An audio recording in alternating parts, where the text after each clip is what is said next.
My guest today is His Excellency Ambassador Sebastiano Cardi, who is the permanent representative from Italy to the United Nations. Ambassador Cardi currently serves as the chair of the United Nations Second Committee. Ambassador Cardi, Your Excellency, welcome to South-South News. Thank you for inviting me. I appreciate you being with me today. Italy is a very active player at the United Nations. You have a multitude of press releases every week that come out on different topics, very important issues. Before we get to that, let's talk about an issue that we're seeing a lot about. It seems like every day we pick up the paper and we see where more and more migrants have come from Northern Africa, and they usually come through Italy because you're a Mediterranean country, you're strategically situated. How big of a burden is this right now with this influx of literally thousands of migrants into Italy?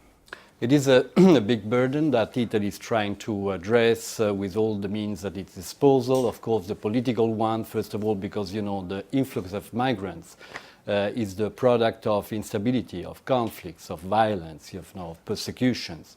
So first of all, we are trying politically to help these countries, the countries of origin, where the instability lies, for example, in Libya in this moment, especially in Libya and Syria, to address the situation there, to help the political process, to establish new institutions that in turn can stabilize the country. But what we are doing especially is to try to address the really enormous humanitarian tragedy that is happening in the Mediterranean along our shores and in front of our country, rescuing people, you know, putting military resources, civilian resources in place in the sea, to help these people avoid, being killed, being, the victims of tragedies at sea. So we have, in the last year, we have saved, I think, more than 1,000 lives with the operation called Mare Nostrum. The Italian Navy had ships deployed in the sea, and of course was rescuing these boat people.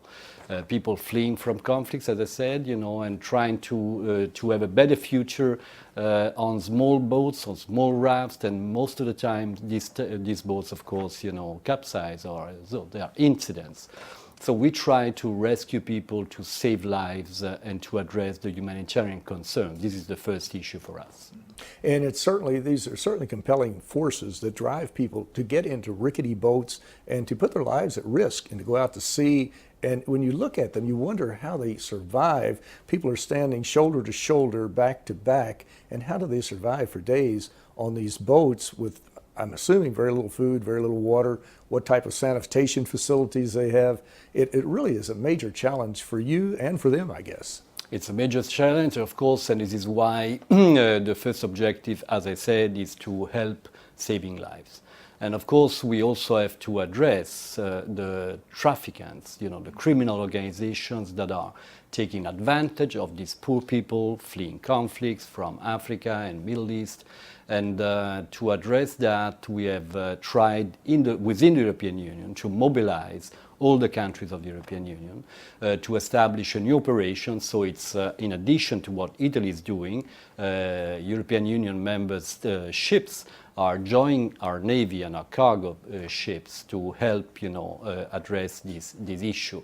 But of course it's important, and we are seeking the help of the UN, the UN Security Council, to have a mandate that could give a mandate to the European Union to dismantle possibly the smugglers and the traffickants organization in the coast of the Mediterranean, especially in Libya in this moment, because it is where the instability lies. To address that and to try to force the Libyan authority, to help the Libyan authorities to help us in dismantling these traffickers. This is our primary objective, primary priority, and we are doing that with the help of all the countries of the United Nations, and we are talking to everybody to explain that it would be a very limited operation, a naval operation mainly, first of all to rescue lives, to help people, to stop the humanitarian tragedy. The Mediterranean cannot become a graveyard. and also, if possible, to avoid these people to taking advantage. It's a big business now, of course, and criminal organizations are very fast to enter in this business. And also, there is a strong concern about possible financing through these activities of terrorist organizations. Now, you mentioned the Mare Nostrum program, RC program, and I'm curious about this. This is basically the Italian Navy that's being mobilized to intercept and to assist these refugees who are in these very rickety boats. Is a large part of the Navy involved in this, or is it, maybe we can't say exactly how many ships are involved, but it's probably a substantial number of ships and personnel, I would imagine, is it not? It is a substantial number of ships and personnel, helicopters, of course. And 2 weeks ago, the Secretary General Ban Ki-moon visited Italy, and he was brought by the Prime Minister Renzi and Minister Gentiloni, together with High Representative of the European Union, Federica Mogherini, on one of these boats, the ship San Giusto, to see how the operations are conducted. And it is very important that the United Nations understand exactly that the primary concern of these operations, both the Italian and European Union operation, is really to address what has become a huge humanitarian tragedy in our seas. It is an important burden, of course, for us, so we are calling the solidarity of other European Union countries, and we got that in Brussels. But we're also, as I said before, we need the involvement of all countries concerned, countries of origin, countries of transit, so we have to work with the African Union, with the African countries, because this is mostly where the refugees are coming from.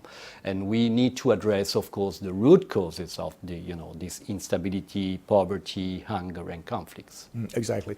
I think those last three you hit were perhaps the best long-term solutions to dealing with this particular problem, to take away the incentives to leave their countries and to move to coming to Italy. This, again, is there something else? I know the United Nations is involved, the UN system, the European Union, as you mentioned, the European countries, probably all of them are affected. Italy, perhaps more than any, because you're the gateway into Europe. But is there any more that the UN could do? I know the UN High Commission for Refugees, Human Rights, probably UN High Commission for Human Rights are involved with. Is there anything else perhaps that could be done that's not being done today? Well, as I said, first of all, we are seeking a mandate from the UN Security Council to address this very grave situation we have now. That's for the short term, Of course, we have to address second issue, the root causes. This is what we do every day, post-2015, the new agenda for development. It is also, you mentioned human rights. It's a big concern for human rights. These people are, subject to all kind of violations, women, children, people thrown overboard from these small rafts because they are overcrowded, so they just leave them at sea. So there is a huge humanitarian and human rights concern. But also we need the UN to tackle this situation together with the member states. And the UN, through the United Nations High Commission for Refugees, for example, could do a lot. Ideally, we think at one point it would be important, it would be a huge operation, but to establish, UNHCR operations offices in transit countries and countries of origin to screen these people, because as we have been saying in Italy and in Brussels, as Italy, we are not going to stop the flow of refugees. It's not something that you can stop in the short term. You have to manage in a civilized manner these people. We have to grant them, when we can, the refugee status, but we also especially we have to make sure that they are not dying at sea.